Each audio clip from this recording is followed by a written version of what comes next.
There are 7 diseases caused by bacteria, flesh-eating disease, staph infections, etc. How does antibiotic resistance occur? There's a high number of bacteria. A few of them are resistant to antibiotics. So you give the antibiotic, it kills all of them except those. Antibiotics kill bacteria causing the illness as well as good bacteria protecting the body. The resistant bacteria now have preferred conditions to grow and take over because they've all been killed. Bacteria can even transfer their drug resistance to other bacteria, causing more problems. So, take the antibiotics as prescribed. If treatment stops too soon, you can become sick again and remaining bacteria may become resistant. When the doctor says take this for 10 days, the first 5 days, you're going to feel great. The next 5 days kills off even the resistant ones. If treatment is necessary to kill the disease, let's say failure to take an antibiotic as prescribed can result in the need to resume treatment later and may promote the spread of antibiotic property. You got to kill them all, even the baby bacteria that haven't done anything wrong yet. The itty bitty baby ones, you got to kill them. Yeah. John Smith, medical doctor, California, take them all for 10 days. 1 teaspoon before bed. Is that what it says? P-O-B-I-D, whatever. For 10 days. Okay. Eradication is the reduction of an infectious disease prevalence in the global host population to 0. Then they can say it's been eradicated. Only 1 disease is considered eradicated. 2 infectious diseases successfully been eradicated. Smallpox in humans, and of course, that's not counting diseases in animals. Okay. There are 4 ongoing programs trying to get rid of poliomyelitis, some other diseases here, malaria, etc. 5 more infectious diseases have been identified as of April 08 as potentially eradicable. We can eradicate. Let's see, measles, mumps, rubella, lymphatic, etc. There's a child suffering from smallpox in 1980. That was a big deal, worldwide, smallpox. They say it's the only disease to be eradicated worldwide. Measles, mumps, rubella, lymphatic, etc. There's a child suffering from smallpox in 1980. That was a big deal, worldwide, smallpox. They say it's the only disease to be eradicated worldwide. I question that, but we'll let that go for tonight. Okay. Search and destroy. Project Inspiration. Antimicrobial resistance epidemic. The World Health Organization lists antimicrobial resistance, AMR, as a serious global health issue. As of 2018, antimicrobial resistance had caused 700,000 deaths per year. A predicted 10 million people will die every year by 2050. Must be serious. Antibiotic resistance happens when germs like bacteria and fungi develop the ability to defeat the drugs designed to kill them. That means the germs are not killed and they continue to grow. There are 7 rare but real men's diseases. Only men get them. Enter a Mayo Clinic. It's a genetic condition affecting males. It isn't often diagnosed until adulthood. Okay. What kind of biological mechanisms lie behind the formation of different genders, male, female? Some scientists now conclude that cells from male and female organisms differ in ways that result from chromosomes, not hormones. And they believe that every organ in the body, not just those related to reproduction, has the capacity to respond differently on the basis of sex. For example, unique or gender-specific features in human biology have been found in skin, bone, heart, and brain. There's a lot more differences. Well, let's see. Sexually transmitted infections. Herpes, for example, more than 1 in 6. Symptoms and long-term effects of sexually transmitted diseases. Long-term effects. There are diseases that are transmitted sexually. Some viruses and bacteria are resistant to medicines we use. It's essential to keep taking the medicine for 10 full days to kill 100% of them, even the innocent baby ones. Kill them all. There are some curable diseases and some incurable diseases. Can't be cured. All you can do is treat the symptoms. Women get certain diseases, infants get some diseases, and men get some diseases. There's a difference between men and women. Pay attention, AJ. Okay. The first published report, and Emma, yeah, okay. The first published report of what would ultimately become known as HIV, or AIDS, appeared in the Centers for Disease Control and Prevention in June of 1981. They first discovered this new disease. Wow, what is this? Later we called it AIDS or HIV, okay, and HIV, okay. When the initial cases emerged, very little was known about the disease. It did not have an agreed upon name. Researchers had not yet determined what caused it. There were no tests or recognized treatments. And by the time most patients presented symptoms, they had only months to live. As soon as they're diagnosed with it, too late. In the United States, where the disease was first seen, in already marginalized communities, including men who have sex with men, MSM, people who inject drugs, and people who exchange sex for money, prostitutes, etc., the public and policymakers were slow to respond. History of HIV epidemics highlights amazing scientific discovery and fierce advocacy in the face of adversity. It also shows stigma, discrimination, disparities based on race, sexual orientation, and socio-economic status. We will leave that one lay for now. Okay. There is hope as scientific advancements have turned from HIV from a death sentence to a manageable chronic condition.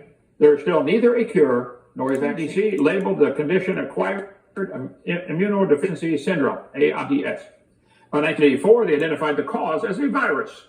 They named the human HIV virus. Okay. By 1985, there was a test that could determine if you had it before they had any symptoms. Treatment advanced. By 1987, they had a new drug, AZT, that offered a glimmer of hope to prolong the lives of those with HIV. Importantly, however, it was also found to prevent mother-to-child transmission. You mean the child can get HIV? Oh, yeah. Now, back in 1981, there were very, very, very few cases of it, okay? Let's see, prevalence of HIV in the adult population. This is as of, what's the date on here? I downloaded it yesterday or today, but it's the latest thing on the internet. There's a whole lot of people that have this worldwide. It's killing millions. History of HIV/AIDS in children. Wow. 1982, CDC reports 22 cases of AIDS in infants who received blood transfusions. And the disease progressed on and is still a problem today. All right. Annual HIV infections. Oh, it dropped off from 2015 to 19 from 37,800 to 34,800. So that's proof they're going to get it down to, be gone by 2030. That's code word for keep sending more money to support this, okay. Annual HIV infections is in the tens of thousands. Gay, bisexual, and other men who have sex with men. Men who have sex with men have been the population most impacted by the epidemic since the beginning.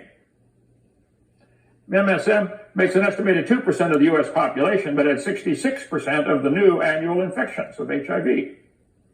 56% in 2019 contacted it through male-to-male sexual transmission. So, almost 700,000 still die every year from AIDS.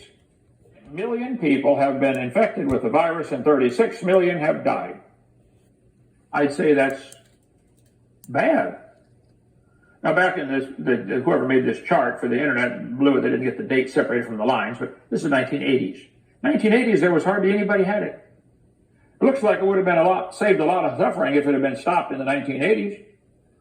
If they had stopped that disease in the early 80s, wouldn't that have saved a lot of suffering worldwide? Yeah. Back in the 1980s, almost nobody. Now, you're going to get mad at me for saying this, but this is obvious truth, okay? Suppose when the disease was first discovered, all those who had it were isolated or euthanized, couldn't they? Well, all kinds of sexually transmitted disease. 1.8 million new cases a year, 615,000 new cases a year, 21,000 new cases, hepatitis C, herpes, AIDS, the list goes on and on. 150 different types of HPV. Syphilis, 130,000 new cases a year. 2.6 million people living with trich. God said to Abraham, in the fourth generation, they shall come hither again, for the iniquity of the Amorites is not yet full. Wait. God said, Abraham, he's giving Abraham a vision in a dream, Genesis 15. Your people, your descendants, are going to go down to Egypt. They're going to be made slaves. Then they're going to come out in the fourth generation. Because I'm giving the Amorites more time to repent. I'm trying to get them to get rid of their crazy lifestyle and live for me. But after 4 generations, nearly 500 years actually worked out to be, they still hadn't. So God ordered them to kill them all. I'll show you why. Abraham, to Joshua leading the people in, was about 500 years. He was going to take them out of Egypt, the green one down there, up to the land of the Amorites, which contains all kinds of different nationalities. God had tolerated their sin long enough, and after sending prophets to warn them to no avail, he ordered Moses to exterminate them. See, the Amorites included the Ammon, Moab, Edom, the Midianites, the Canaanites. All of these nations practiced bestiality. That is sex with animals, which transmits diseases. God promised this land to the new nation of Israel. When you go in there, wipe them out. They're all disease-ridden. Get rid of them. The Midianites are mentioned quite a few times in the Bible, the people of Midian. You read about that. He said, now therefore kill every male among the little ones, and kill every woman that hath known man by lying with him. But all the women and children that have not known a man by lying with him, keep alive for yourselves. So even kill the baby boys, because there are some diseases that are male specific.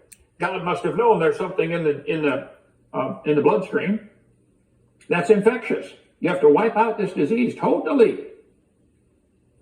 Joshua discomfited Amalek and the people at the edge of the sword.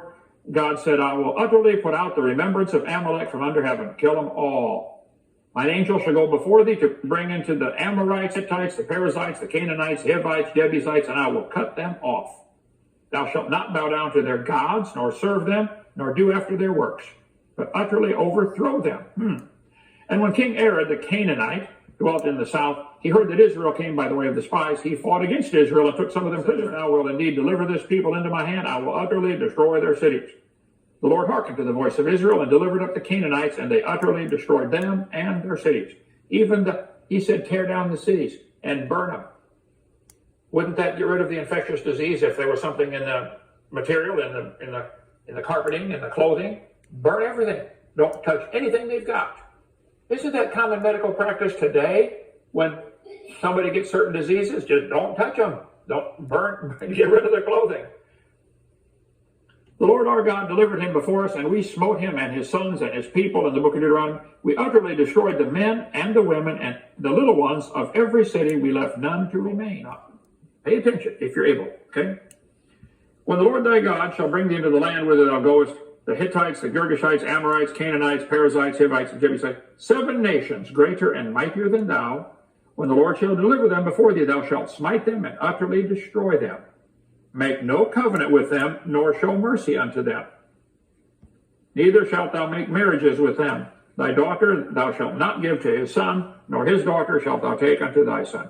See, these nations all worshiped a god called Molech, where you sacrifice your baby. The Molech, they have a fire in the belly of this big statue, and you bring your baby up and you set it in the fire.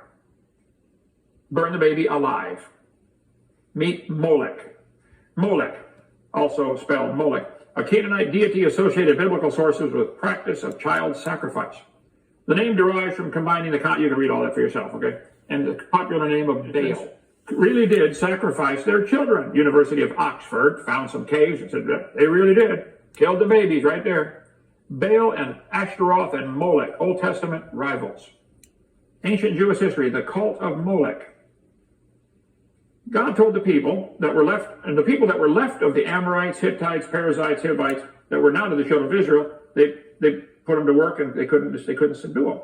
Hold it. We got the Amalekites, the Amorites, the Hittites, the Perizzites and the Hivites, and the Girgashites, and the Amorites, and the Ammonites, and the Amorites, and the Moabites, and the Edomites, and the Kenites, and the electric lights. One major group they did not drive out or destroy was the Philistines. These have been a thorn in Israel's side for 3,000 years. Anybody ever heard of Goliath of Gath? Or the Palestinians? You ever heard of the Palestinians? Guess where they live? In that little strip of land called the Gaza Strip that Israel did not destroy, where the Philistines used to live. Should have utterly destroyed them back then 3,500 years ago. Would have saved a whole lot of trouble, wouldn't it? Over there right now. Still going on. Right now. Neither did Manasseh drive out the inhabitants of Bethshan or towns, nor these other places. They didn't drive them out. They didn't do their job. A whole lot of pain and suffering would have been avoided over the next 3,500 years if they had just obeyed the Lord. Sexual abuse of a child less than 12 years old is a Class B felony. It can be punished 10 to 20 years in prison and fines up to $30,000. Is that fair? If a person sexually abuses a child under 12, should they go to prison and have their money taken away? Of course. Or be executed. Yeah. About half of all death penalty states include the murder of a child as an aggravating circumstance that can subject a defendant to the death penalty. Is that fair, reasonable and fair, to put to death someone who murders a child? The Canaanites, the Hittites, the Midianites, all them guys were murdering children. Are you listening? More widespread than you think. It's disgusting to hear that our officials in Rhode Island are tracking down someone who allegedly sexually assaulted a poor 4-year-old female dog. It's even more repulsive is the fact that people having sex with animals is much, much more common than you think. Nature of beasts. Indulgence in bestial instincts. From the 1650s. Sexual activity with a beast. 1611 KJV. Bestiality. Extreme porn video. Extreme porn videos. New videos about bestiality added today. How to have sex with your dog, or your sheep, or your cow. Free porn videos, gay sex, dog sex, bestiality sex. Interest among professionals about the legal, psychological, social, and health implications of zoophilia, legally known as bestiality. Sexual contact with animals is also a major health risk, which has not been discussed by the media, animal advocates' rights, and lawmakers. Zoophilia is considered a taboo subject in modern society, yet the reported prevalence ranges from 8.3 to 4.9% for men and 3.6 to 1.9 for women in normal population. In psychiatric inpatients, the prevalence is 55%. I think I'd have to agree with that. You'd have to be nuts, okay? Diseases of animals can be transmitted from animals to humans. See, animals can have a disease that doesn't seem to bother them, but when it gets into the humans, it can be really bad. Duh. Although 200 zoonoses have been identified, which can be caused by bacteria, parasites, fungi, and viruses, 39 of them are listed alphabetically, and you can read all this for yourself. Let's see. Any contact with the sexual organs of dogs, cattle, pigs, horses, and sheep can transmit this bacterial disease to humans. It can cause meningitis, which leads to death in about 10% of the cases. Parasitic worms from the feces of dogs, cats, and sheep can cause this disease. If not treated, the disease can be fatal. Rabies. Let's see. Viral infection which affects the central nervous system and is almost always fatal if not treated soon after the exposure. Let's see. SCA, a risk factor for urological diseases among humans in a study of 189 penile cancer patients, 44.9%. And reported SCA, sexual activity with animals, leading to the conclusion that sex with animals is a risk factor. Duh, you think? Refutation of sex with animals and condom use. Oh yeah, use a condom, that'll help. Due to the high prevalence and associated risk for penile cancer and possibly sexually transmitted diseases, researchers felt that the issue of SCA merits serious scientific attention. Lastly, they suggested that initiatives to eradicate sex with animals should be considered. Let's stop doing that. About time. In addition to many diseases you can catch through SCA, sexual contact with animals, there's also the risk of injury that can be caused by large animals such as horses during the sexual intercourse. In 2005, a publicized case known as the Enumclaw Horse 6 case became a landmark case to change the bestiality laws in the state of Washington. A 45-year-old aerospace engineer for Boeing died after receiving anal sex from a stallion, which was videotaped by his friend. Some don't make the animal sick, but will sicken a human. Or duh. Zoonotic diseases range from minor short-term to major life-changing illnesses. Does bestiality exist today? It's actually legal in Washington, D.C. Go figure. The famed sexual researcher Alfred Kinsey estimated that 8% of men and 3.6% of women engage in some sort of sexual activity with an animal. That was in the 1940s. So, the Midianites included child sacrifice, cult prostitution, and bestiality. God said, wipe them out. These nations were killing innocent children for their false god Moloch. They were practicing bestiality. They were loaded with diseases. God had given them 500 years to repent, and they refused. I trust the supreme leader's decision to order them all executed. Cancer. How many people die They smoked themselves to death, like my brother did. Famous people who died of lung cancer: Paul Newman, Walt Disney, George Harrison of the Beatles, Dean Martin. How many people die of alcohol? Number of people dying from AIDS. They get mad because this photo was used by somebody to sell T-shirts. It's still the truth. The guy dying of AIDS, okay? History of AIDS in Africa. Now, it's common sense that some problems should be solved when they're small enough to handle. If you don't, they may grow out of control. If they had solved the Canaanite problem when it was easy to handle, when they're walking into the land anyway, maybe it would have saved a whole bunch of deaths over the next 3,500 years. Don't we forcibly isolate people with infectious diseases Isolation unit. Is forced isolation with an infectious, is that a form of slavery? What if the guy says, I want to get out? No, you can't. The extreme hypocrisy and stupidity of those who question God's command to kill all those infected for the good of humanity, then turn around and claim a woman can kill her unborn baby for any reason. Abortions every year, 25 million are unsafe. Duh. 100% are unsafe for the baby. Duh. Rape and incest account for hardly any abortions. So why are they now a focus? By the way, if there is a rape, kill the rapist. Adopt out the baby. Somebody will take it. What about the baby's right? You moron. How can you be so stupid? So I get calls or comments often. If God's a loving God, why did he order Moses to kill all the males, including the babies? I don't know what all diseases these Midianites had, and neither do you. But if it was some disease that infected all the males and females that had known a man, it would be merciful to humanity to wipe out the disease and save millions more lives over the next few thousand years. I trust the general to know what's best. So the world are still killing babies and practicing bestiality and various other sins against God and common sense. I suspect he's about ready to pour out his wrath again. I think we're headed for it. Okay, questions or comments? Sorry for going so long. And for the guy who wouldn't shut up, now, call me again. I'm going to put you on mute and lay the phone down and go back to work, okay? Go ahead.